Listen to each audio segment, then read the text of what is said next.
एक मूल नायक श्री महावीर भगवान की 24वां तीर्थंकर भगवान की। चलिए आचार्य गुरुदेव 108 श्री विशुद्ध सागर जी महामुनि राज की। साक्षात विराजमान मुनि श्री 108 अरिजीत सागर जी महामुनि राज की। समस्त मुनि संघ की जयकारा गुरुदेव का। चलिए हाथ जोड़ेंगे मंगलाचरण के लिए।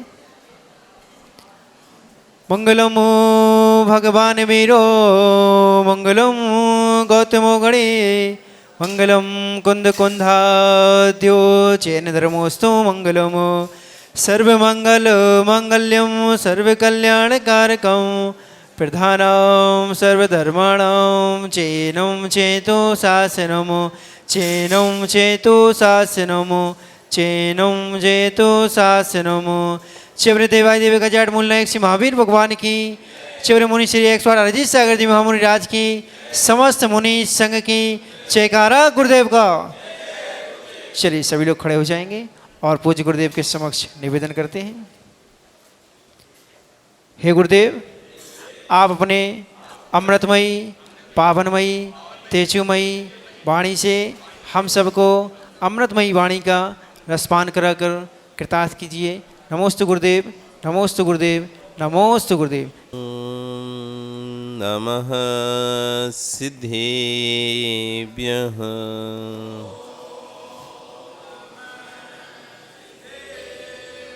ॐ नमः सिद्धेभ्यः।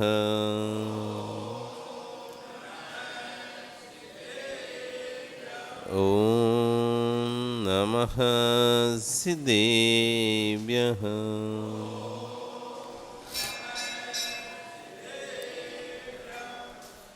सत्त्वेषु मैत्रीं गुणेषु प्रमोदं क्लिष्टेषु जीवेषु कृपापरत्वं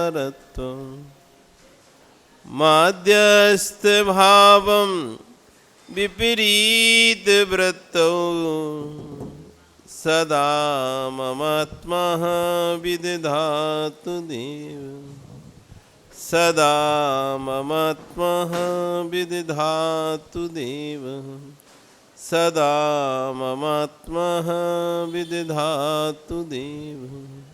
नमो अरिहन्ताणं नमो सिद्धाणं नमो आयरीयाणं नमो वज्रायाणं नमो लोये सव्यसां।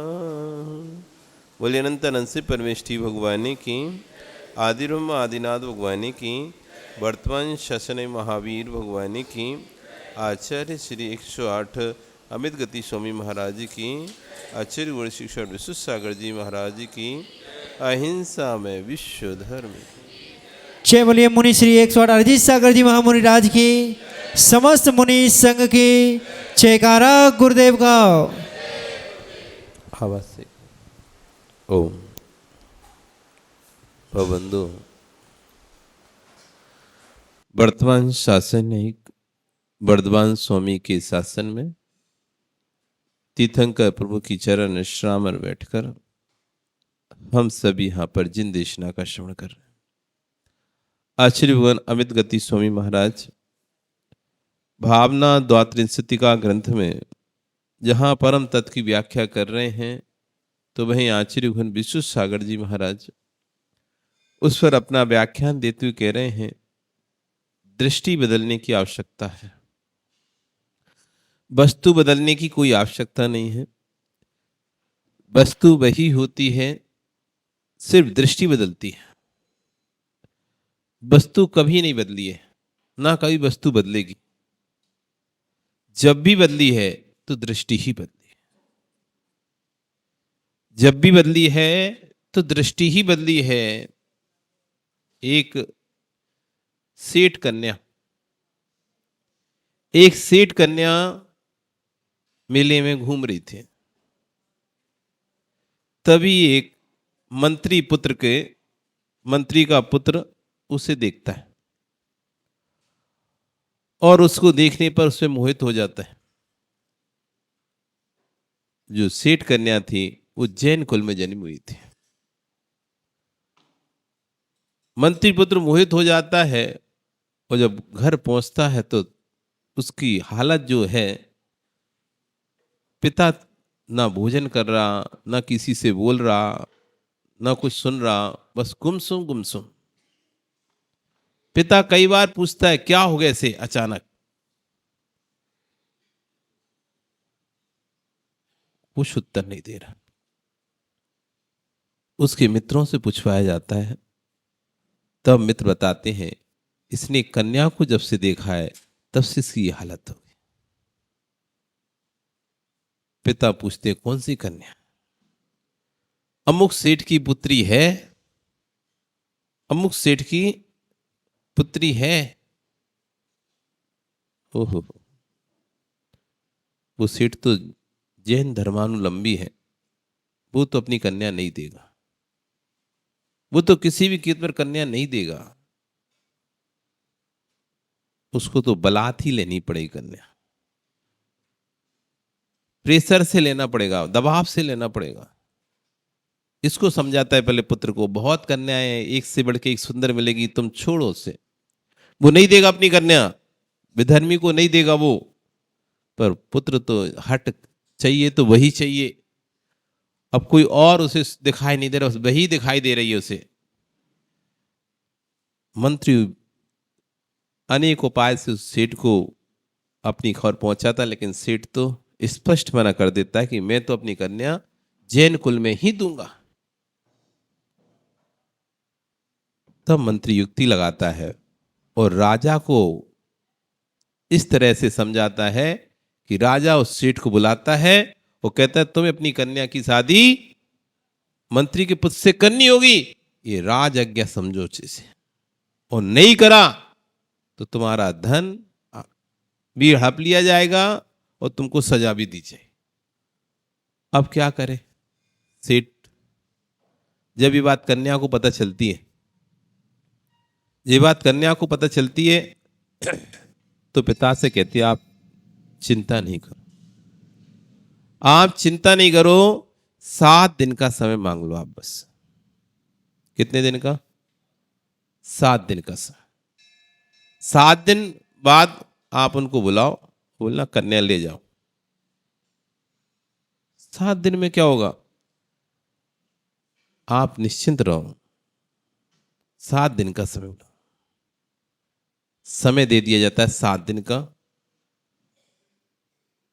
वो बहुत मंत्री पुत्र खुश होता है कि चलो 7 दिन बाद मेरी इच्छा की पूर्ति हो जाए। वो लड़की क्या करती है? जुलाब खाती है, दस्त लगते हैं जिससे, वो औषधि खा लेती है, और 7 दिन दस्त लग के एक दिन दस्त लग जाए तो हालत कैसी जाती शरीर की। 7 दिन दस्त लगे, और वो उसने क्या किया, जो मल था घड़ों में भर लिया, घड़ों में, सुंदर घड़ों में मल भर के उनको मखमल के कपड़े से ढांक दिया। और उसकी 7 दिन में स्थिति ऐसी हुई, जितना रूप लावण्य जो था, सौंदर्य था, वो सब 7 दिन में ढल गया। 7 दिन में ढल गया। 7वें दिन जब समय हुआ, वो मंत्री पुत्र बड़ा खुश होकर ही चला आ रहा था कि चलो अब मिलने का समय आ गया। और ये गेट पे, द्वार पे बैठी थी, द्वार पे बैठी थी कन्या। वहां पूछता है, बहन एक अमुक का घर है ना, वो अंदर है कि नहीं? जिसको 4 आता आज उसी से पूछ रहा, बहन ये उस कन्या का घर है क्या? कहती हाँ उसी के घर है। आपको किससे मिलना है? मुझे उसी कन्या से मिलना है। अंदर है, अंदर है। कहां पर है? वो मखमल के कपड़ों से ढकी हुई है। वो खुश होकर जाता है, और जैसे ही मखमल का कपड़ा हटाता है, वो दुर्गंध के मारे उल्टी करता हुआ बाहर फेंक। ये क्या मजाक है? ये तो मल भरा है। मुझे तो उस कन्या के बारे में पूछा था। तो कहती पहचान नहीं पाए? मैं ही तो वो कन्या हूं जिसके बारे में तो पूछ रहे थे। तुम जिस पर मोहित हुए थे, ये वही रूप लावण्य का फल है। अब चला गया तो तुम्हें अब उसे देखता है और देखकर भागने लगता है। क्या हुआ? वस्तु तो वही थी, वस्तु तो वही थी, कन्या भी वही थी, लेकिन पहले राग दृष्टि थी। वो जैसे उसे देखा वो दृष्टि बदल गई। अब वस्तु नहीं चाहिए, अब हमें नहीं चाहिए, वो वापिस भाग रहा है, मुझे नहीं करना चाहते। दृष्टि बदलने की आवश्यकता है, वस्तु बदलने की आवश्यकता नहीं। दृष्टि बदल जाएगी, वस्तु बदलने की जरूरत नहीं है। सुकुमार सुकौशल मिडाज से पूछ लो। सुकौशल मिडाज वही सुकौशल नामी था जिन्होंने घर से बाहर कभी कदम नहीं रखा है, पत्नी के राग में 24 घंटे लिप्त रहते थे। और जब दृष्टि बदली, जो पत्नियों की साड़ियों को देखकर राग से भर जाते थे, वही सुकौशल मिडाज उन साड़ियों की रस्सी बनाकर खिड़की से उतर जाते हैं और बैराग के मार्ग पर बढ़ जाते हैं। क्या हुआ? जिन वस्तुओं से राग होता है, बैराग भी उन्हीं वस्तुओं से होता है। ध्यान रखना, जिन वस्तुओं से राग होता है, बैराग भी उन्हीं वस्तुओं से होता है। बैराग के लिए कोई अलग से पदार्थ नहीं आता है। जो राग के पदार्थ थे वही बैराग्य के पदार्थ बन जाते। बैराग के लिए सोचते हो कि अलग से कोई उतर के आएगा और यह वस्तु रखेगा, इसे देख के बैराग हो जाएगा। राग भूति पदार्थ तो जो है वो राग भूत होते हैं, उन्हीं रागभूत पदार्थों में से ही बैराग उत्पन्न होता है। बैराग कहीं बाहर से की वस्तु नहीं है। जब दृष्टि बदल जाती है तो राग ही बैराग में परिवर्तन हो जाता है। जब दृष्टि बदल जाती है तो राग ही बैराग में परिवर्तन हो जाता है। छत्र चूड़ामणि ग्रंथ पढ़ना चाहिए। छत्र चूड़ामणि ग्रंथ आपने पढ़ा कभी? छत्र चूड़ा महादेव सिंह सूरी महाराज का एक छत्र चूड़ामणि ग्रंथ है। उसमें राजा जिस रानी को इतना प्यार करता था, वो रानी आधी रात्रि में उठकर कहीं जाती है। राजा सोचता है इसको आधी रात में उठकर कहां जा रही है। वो जा रही है, राजा उसका पीछा करता है। ओ पहुंची कहां? राजा के घुड़साल में, जहां पर घोड़ों की लीद उठाने वाला एक कुबड़ा आदमी, घोड़ों की लीद उठाने वाला एक कुबड़ा आदमी बैठा हुआ है। और रानी जाकर उसके चरणों में पड़ी हुई है। स्वामी स्वामी लेट हो गया, मैं क्या करूं? राजा सो ही नहीं रहा था। राजा देखता है क्या है, रानी होकर किसके पैरों पड़ी है?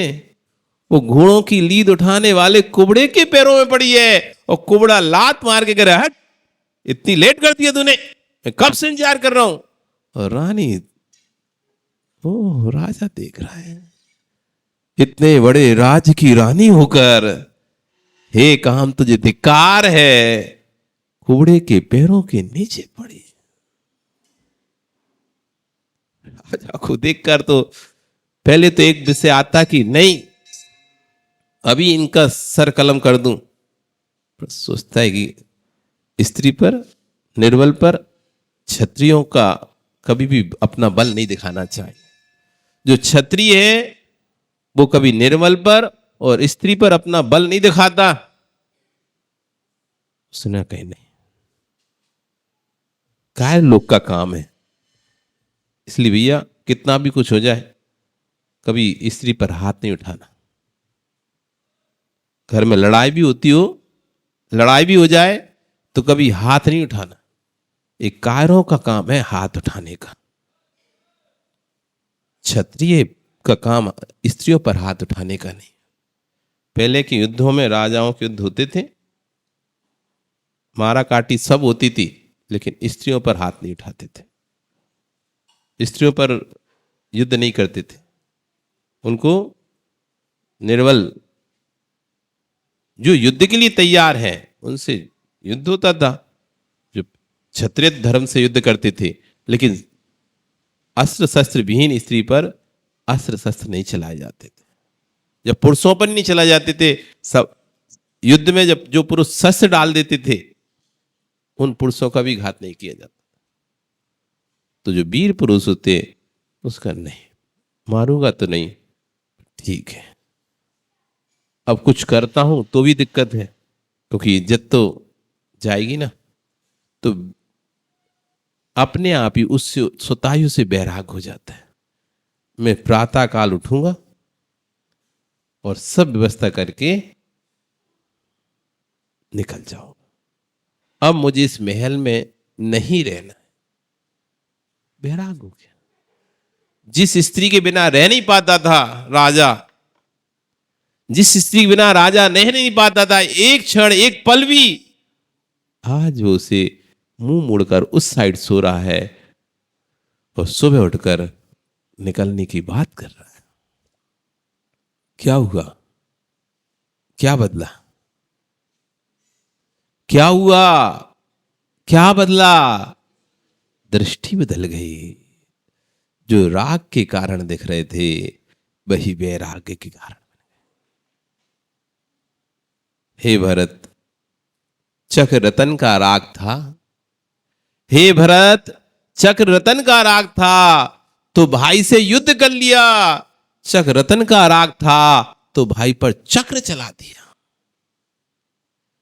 जब जीव कसाय में आता है, जब कसाय में आता है, ना रिश्ता देखता ना संबंध देखता। जब कसाय में भरा होता है तो ना रिश्ते देखते ना संबंध देखता, अहम में डूब गया। इधर बाहुबली ने अपने सगे भाई को, बड़े भाई को उठाकर घुमा दिया। कहां तो पिता तुल्य होता है बड़ा भाई, कहां पिता तुल्य अपने बड़े भाई को स्वीकार करता था। और जब राग क्रोध कसाय आई, अपने भाई को भी घुमा दिया। इधर भरत, छोटा भाई बेटे के तुल्य होता है, छोटा भाई बेटे के तुल्य होता है, अपने बेटे समान छोटे भाई पर चक्र चला दिया। देखो कसाय। और जब वही कसाय ठंडी हुई दोनों की, एक ने राज्य छोड़ दिया और एक चरणों में पड़ा हुआ है, स्वामी स्वामी ये विकल्प छोड़ो, ये वसुधा काहू की नहीं। अब वही बाहुबली नग्न दिगंबर भेष धरकर ध्यान में लीन है और वही चक्रवर्ती चरणों में हाथ जोड़कर बैठा हुआ है, स्वामी स्वामी विकल्प छोड़ो, ये वसुधा काहू की नहीं। ये विकल्प छोड़ दो कि आप भरत की भूमि पर हैं, ये किसी की नहीं रही भूमि। जब राग थी वस्तु दूसरी थी, बैराग हुआ। एक छोटी सी जमीन के पीछे लड़ रहे थे और बैराग हुआ तो सब कुछ छोड़ दिया। आचार्य कह रहे हैं, प्रथम तीर्थेश के पुत्र प्रथम चक्रवर्ती के भाई प्रथम कामदेव, और काम क्या था, काम क्या कर रहे थे। संबंध तब तक हैं जब तक मान नहीं आया, संबंध तब तक हैं जब तक कसाय नहीं आई। भाई भाई में लड़ाई हो जाती किस बात पर? कसाय, मान पर। मैं क्यों झुकूं, मैं ही क्यों झुकूं। पिता पुत्र में भी आपस में विवाद हो जाते हैं, कसाय को लेकर, धन को लेकर। ये संबंध तब तक हैं जब तक मान नहीं आया। मान आ गया तो सारे संबंध एक क्षण में विलीन हो गए। भैया तभी तक, भैया भैया तभी तक दिखता है जब तक कसाय नहीं है। लोभ मान माया जब कसाय आ जाती है, क्रोध कसाय जब आ जाती है, तो भाई भाई के संबंध मिट जाते हैं। आज जितने भाई भाई लड़ रहे हैं, कभी ये दोनों एक साथ एक थाली में खाना खाए होंगे कि नहीं खाए होंगे? जो भाई आज आपस में लड़ रहे हैं क्या उन्होंने एक माँ का आंचल का दूध नहीं पिया क्या? एक साथ खेले नहीं होंगे क्या? एक दूसरे के लिए दूसरे से लड़े नहीं होंगे क्या? जो भाई आज आपस में लड़ रहे हैं, क्या वो अपने समय में एक दूसरे के लिए लड़े नहीं होंगे एक दूसरे से? मेरे भाई को तूने ऐसे कैसे बोला, मतलब दूसरा एक शब्द भी बोल देता था, उससे लड़ने पहुंच जाता था, और आज खुद ही गाली दे रहा है। आप देखो विडंबना, देखो आप परिवर्तन देखो, कैसा परिवर्तन होता है। भाई से इतना राग था कि दूसरा एक गाली भी दे दे, वो लड़ने पहुंच जाता, तूने मेरे भाई को गाली कैसे दे दी। और आज वही भाई खुद गाली दे रहा है। क्या हो गया ये परिवर्तन कब आ गया? कभी इतना राग था, उसके लिए लड़ने पहुंच जाता था, अब इतना द्वेष हो गया, इतना द्वेष हो गया कि एक दूसरे की शकल भी नहीं देखना चाहते। स्वयं ही दूसरा गाली देता, बड़ी खुशी, अच्छी गाली दे रहा और दे उसे गाली, खुद भी दे रहा है और दूसरा उसका नुकसान करता है, उसे गाली देता है, उसे मारता है, पीटता है, तो और अंदर से खुशी, अच्छी, अब मिला शेर को सवा शेर। ये परिवर्तन कहां हुआ? क्या भाई बदल गया? भाई के अंदर से खून अलग अलग हो गया? वही तो खून था जो पहले बह रहा था, वही तो संबंध था जो पहले था। अब संबंध कहां गया?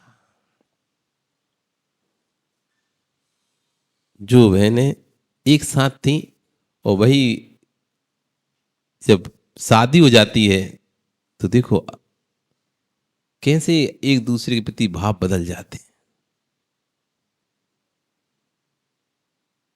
सब भाव बदलते हैं, नहीं बदलते, परिणाम बदलते हैं। अब तेरा मेरा, बेटी से मां की प्रीति कब तक, पुत्र से पिता की प्रीति कब तक? जब तक धन नहीं दिखता। विश्वास रखो, सगे पिता को भी पुत्र घर से बाहर निकाल देता है। लोग व्यवहार से बाहर निकाल पाए ना निकाल पाए, लेकिन जब सेवा का समय आता है तो पुत्र सेवा करते करते कितनी बार अपने पिता को मार चुका होता, क्या मैं ही सेवा करूं? और भी तो बेटे हैं, उनसे क्यों नहीं बोलते सेवा करने की? हिस्से में तो उनको बुला लेते हो, सेवा में भी बुलाओ उनको। ऐसे करके अपने पिता को कई बार ताने दे के सुना देता है, कई बार अपनी मां को सुना देता है। हिस्सा तो दे दिया, अब उनको बुलाओ ना सेवा के लिए। हिस्सा देते समय तो बड़ा बड़ा बेटा बेटा कर रही थी, अब बुलाओ उसको, करे सेवा तुम्हारी, मैं ही करता रहूंगा कि सेवा। जब हिस्सा बराबर दिया है तो सेवा भी बराबर से करवाओ। एक मां की सेवा नहीं हो पाती, एक मां की सेवा नहीं हो पाती। उस मां की तो और ज्यादा दुर्गति होती है जिसका पति चला जाता है।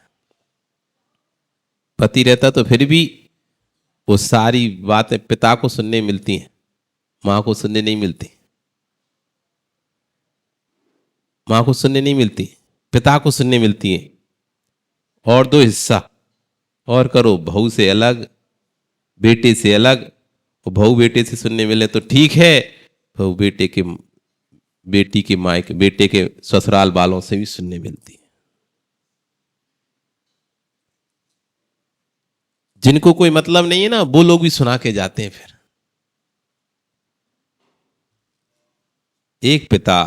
एक माता पिता 10 पुत्रों को पाल लेते थे, परंतु अब 10 बेटे भी एक वृद्ध माता पिता को नहीं पाल पाते। ऐसे बेटों को धिक्कार।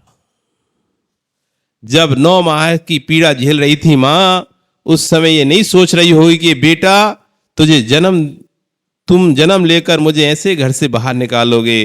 पर हे मां, रुदन मत करना, बेटे का दोष नहीं है। तूने जैसा कर्म का बंध किया था उदय में वैसा आया है। रोने का समय नहीं है, अश्रुपात करने का समय नहीं है, नवीन कर्म के आश्रव का समय नहीं है, कर्म विपाक धर्म ध्यान करने का समय। आशीर्वाद कहते हैं यदि तेरा बेटा तुझको घर से बाहर निकाले तो उसके पैर पड़ लेना। वो कहना तू मेरा बड़ा उपकारी है, कम से कम तूने मेरी आंखें खोल दी। मैं अपना कल्याण नहीं कर पा रहा था, तेरे राख में घर नहीं छोड़ पा रहा था, अब अच्छे से तूने निकाल दिया। अब मैं आराम से शांति से घर का त्याग करके दीक्षा लेकर अपनी साधना कर पाऊंगा। नहीं तो दीक्षा भी लेता तो यही लग रहा था मेरा बेटा ठीक है कि नहीं है, मेरा बेटा ठीक है कि नहीं है। अब अच्छा हो गया, तूने निकाल दिया, अब मेरा भी राघव कम हो जाएगा। लेकिन होता नहीं है, वहीं लाते घूसा खाते रहते हैं और पड़े रहते हैं। बहुत से घरों की स्थिति इस तरह से है, इतना सुनाता है बेटा, इतना सुनाती है बहू, तब भी वहीं सुनते रहेंगे, वहीं पड़े रहेंगे, लेकिन तब भी अपने कल्याण के भाव नहीं आएंगे। जब इनका इतना द्वेष है हमारे ऊपर, कहते भी हैं, दुनिया को सुनाते हैं बेटा बहू ठीक नहीं है, बेटा बहू का व्यवहार हमारे प्रति ठीक नहीं है, बहू अच्छे से व्यवहार नहीं करती, बेटा मेरी सुनता ही नहीं है। सबको दुनिया को कहानी सुनाते रहेंगे, लेकिन ये भाव नहीं आता जब इनका व्यवहार मेरे प्रति ठीक है ही नहीं है और ये मुझको चाहते ही नहीं है, तो क्यों ना मैं अपना कल्याण करूं, निकलूं, छोड़ूं। किसके राग में पड़े हैं, किसके राग में पड़े हैं, कौन देगा साथ। आशीर्वाद करके नवीन कर्म का आश्रय करके पुनः संसार वृद्धि मत कर लेना। हे पिता, यदि तेरा पुत्र तुझे घर से निकाले तो तिलक कर देना और कहना बेटा धन्यवाद, बहुत अच्छा हुआ, तू सेवा करता रहता तो ये राग मुझे बांध कर रखता, आज तूने मेरे साथ बहुत अच्छा किया, ये घर का राज तिलक तेरे सिर पर, अब मैं निसंग होकर जा रहा हूं। यदि तू सेवा करता रहता और मैं मुनि भी बन जाता तो मन में भाव आता कि मेरा बेटा कैसा हो। तूने मुझे पूर्ण मुक्त कर दिया है बेटा, तू मेरा परम उपकारी है। हे भरतेश, सहायक समेत कहाँ चला गया। ज्ञान विज्ञान तभी तक दिखाई देते हैं जब तक कसाय नहीं सताती, सारी समझ तभी तक रहती है जब तक कसाय नहीं सताती। जिस दिन कसाय भड़कती है तो तब सारी समझ पता नहीं कहाँ पलायन कर जाती है, कहाँ चला जाता है। इसलिए भैया दृष्टि बदलना है, दृष्टि बदलना है। वस्तु मत बदलो, दृष्टि बदलेगी, स्वतः ही वस्तु के प्रति जो राग था वो अपने आप बदल जाएगा। आपका कल फिर आओ, अरे आ रहे तो फिर चर्चा करेंगे। बोली भगवान महावीर स्वामी। चलिए चिन्मारी स्थिति के लिए